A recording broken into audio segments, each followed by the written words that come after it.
AI itu merujuk pada program komputer yang dirancang untuk meniru kecerdasan manusia. Ini nih yang kemampuannya ya, termasuk kemampuan pengambilan keputusan, logika, dan karakteristik kecerdasan lainnya. Nah, artinya nih, ini memang hal-hal yang memang kita lakukan nih, seperti itu gitu ya.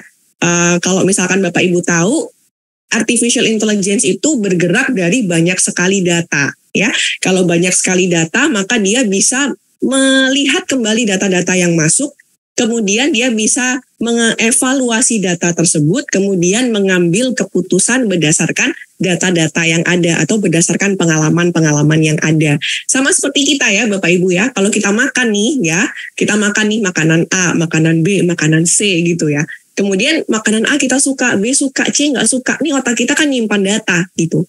Nanti kali waktu kita ketemu makanan yang warnanya sama, baunya sama, itu otak kita udah kayak seperti menolak gitu ya. Seperti wah ini jangan-jangan makanan yang saya coba kemarin. Nah seperti itulah fungsinya dari artificial intelligence itu meniru kemampuan untuk menyimpan data. Kemudian data-data tersebut digunakan untuk mengambil keputusan, digunakan untuk logika berpikir dan karakteristik kecerdasan lainnya.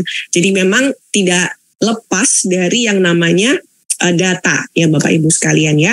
Jadi makin banyak data yang diinputkan pada AI, makin bagus pengambilan keputusannya. Itu kurang lebih sistem pekerjaan AI itu seperti itu. Nah kemudian secara umum sendiri perkembangannya itu dibagi menjadi ada 3 tipe nih, ada 3 tipe AI dari perkembangan-perkembangan yang ada. Yang pertama kita sebutnya ANI ya, ini kayak nama orang ya, ANI, AGI, ASI ya. ANI itu Artificial Narrow Intelligence, narrow artinya sempit ya Bapak Ibu ya. Tipe yang pertama ini tipe Goal Oriented Intelligence, artinya dia ini AI dengan satu tujuan. Misalnya nih kita menggunakan Canva, AI di Canva untuk membuat presentasi begitu ya. Atau kita menggunakan image recognition yang ada di Google Search. Nah itu juga Goal Oriented Intelligence, mencocokkan begitu ya. Jadi dia di training ya, mesinnya ini di training untuk melakukan satu hal gitu. Nah itu tipe Artificial Narrow Intelligence. Tapi ada juga nih yang lebih kompleks yang mungkin sekarang ini belum banyak tapi sedang dikembangkan terus-menerus ya, yaitu adalah Artificial General Intelligence. Kalau general ini seperti udah mirip seperti manusia begitu ya, bukan hanya melakukan satu hal tapi bisa satu untuk banyak hal. Sama seperti otak kita kan tidak mengerjakan satu hal saja, otak kita mengerjakan banyak hal. Nah ini sedang dikembangkan kecerdasan yang bisa melakukan banyak hal, nggak hanya satu tujuan saja ya. Dan itu bentuknya nih yang mungkin sudah banyak dikembangkan adalah dalam bentuk superkomputer gitu ya, drone robots. Jadi robot-robot yang sudah bisa berfungsi lebih mirip lah dengan manusia, walaupun saya yakin tidak bisa 100% mereplika perkembangan otak manusia. Nah yang ketiga ini yang masih dalam ini ya, masih dalam angan-angan, yaitu adalah super intelligence. Artificial super intelligence ini dibayangkan suatu kali nanti itu bisa bahkan melebihi human intelligence. Terjadi atau nggak terjadi kita lihat saja ya Bapak Ibu ya. Nah dari perkembangan itu semua sebenarnya artificial intelligence itu bergerak dalam ini ya, skupnya itu ada atau proses pembelajarannya itu terbagi dalam 3 ini Bapak Ibu sekalian. Yang pertama artificial intelligence sendiri itu dia adalah sebuah kecerdasan yang meniru perilaku manusia gitu ya. Oleh karena itu perlu banyak data manusia, data orang-orang, data foto, kemudian semua data bisa menjadi sesuatu yang berguna untuk artificial intelligence. Contohnya aja ya Bapak Ibu sekalian ya, kalau Bapak Ibu nih sekarang suka scrolling sosial media, kemudian kalau kita lihat satu iklan gitu ya di Instagram atau di TikTok, kita lihat satu iklan tentang baju gitu. Bapak Ibu tunggu aja nih, beberapa detik kemudian banyak sekali iklan-iklan baju yang bermunculan di sosial medianya Bapak Ibu. Nah itu contohnya ya, dia mengambil data-data perilaku kita, kemudian dilihat, oh Amel ini kalau kemarin ngeklik iklan baju 2 kali, dikasihlah iklan baju. Dia nggak ngasih iklan yang lain ya, nggak ngasih iklan mobil, nggak ngasih iklan laptop, karena nggak ngeklik itu. Tapi sekali lagi kita ngeklik, dia akan terus nih kasih kita, di feeds kita itu akan keluar sama seperti apa yang kita lihat. Nah dia juga membaca nih berapa detik saya lihat satu postingan. Kalau saya lihat postingan tentang memasak itu kira-kira 10 detik, kemudian kalau lihat yang lain itu cuma 1 atau bahkan kurang dari 1 detik, maka dia akan lebih mempromosikan iklan-iklan atau konten-konten yang berbau memasak gitu nih. Itu makanya Bapak Ibu, apa yang kita lihat, apa yang murid-murid kita lihat, itu akan makin lebih sering bermunculan dalam sosial media mereka. Karena lamanya mereka melihat itu menjadi data yang disimpan, kemudian diolah oleh artificial intelligence sehingga menghasilkan iklan-iklan yang customized gitu ya, sesuai dengan penggunanya.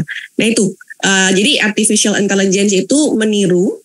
Machine learning kalau udah yang tipe yang lebih dalam lagi ya, nih lebih core lagi, itu sudah lebih keren lagi nih. Dia mengambil data-data statistik sehingga dia bisa meningkatkan kemampuan dari artificial intelligence itu sendiri.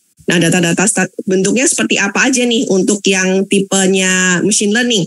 Contohnya itu ada voice recognition, contohnya ada speech recognition. Mungkin teman-teman di sini juga ada yang menggunakan nih, mengetik sudah nggak perlu lagi pakai jari ya di keyboard, kita udah bisa langsung ngomong.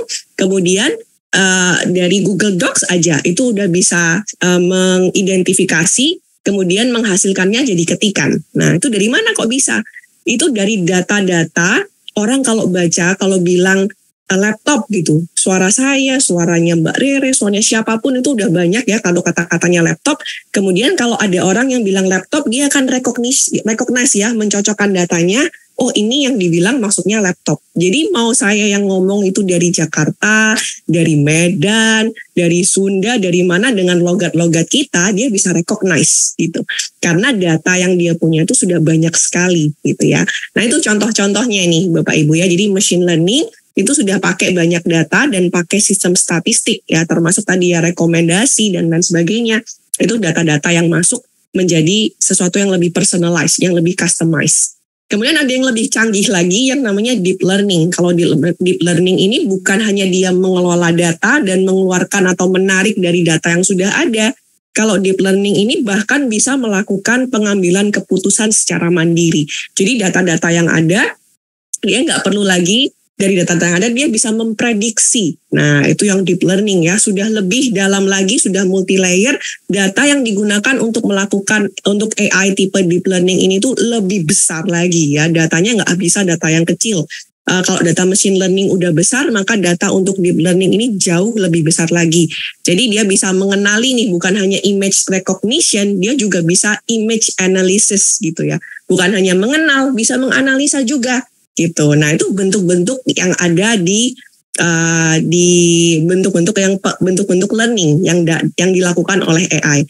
Termasuk sebenarnya Bapak Ibu kalau menggunakan filter di TikTok itu juga ada unsur AI-nya gitu ya. Jadi dia merecognize wajah kita, kemudian memberikan filter tambahan gitu ya, yang kira-kira sesuai lah dengan wajah kita gitu ya. Mungkin Bapak Ibu juga pernah nih nyoba-nyoba ngetren-tren yang ada di TikTok ya. Kalau wajah saya diubah jadi wajahnya orang Eropa, jadi seperti apa sih? Nah, kalau wajah saya dibuat jadi 50 tahun lagi lebih tua, gimana sih wajahnya? Nah, itu contoh-contohnya ya Bapak Ibu ya, penggunaan AI. Bahkan sudah ada sehari-hari pun itu kita gunakan gitu.